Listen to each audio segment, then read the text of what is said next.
Friends, और ये देखिए हम लोग एक नया थीम करने वाले हैं, बहुत ही डेंजरस है और रिस्की भी है, जो आप लोग हमारे वीडियो से लगातार बने रहिए। और ये है चंचल शर्मा जी, और मुझे तो आप सभी जानते ही हैं शायद। देखिए हमारे साथ वीडियो में जुड़े रहिए। हम इनके मतलब पता नहीं चली काम से हमारा बोलास ना होगा, बोलास में करेजा को छोड़े करेजा।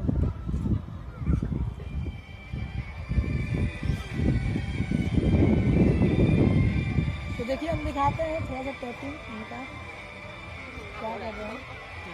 तो अमन जी आइए ना, सपोर्ट कर रहे हैं बोले और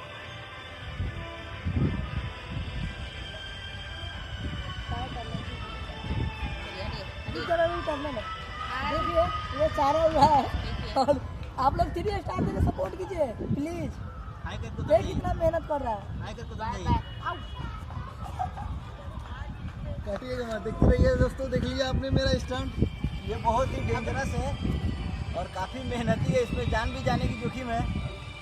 तो हमारे वीडियो से लगातार बने रहेंगे और आप लोग को इसी तरह का वीडियो मिलता रहेगा।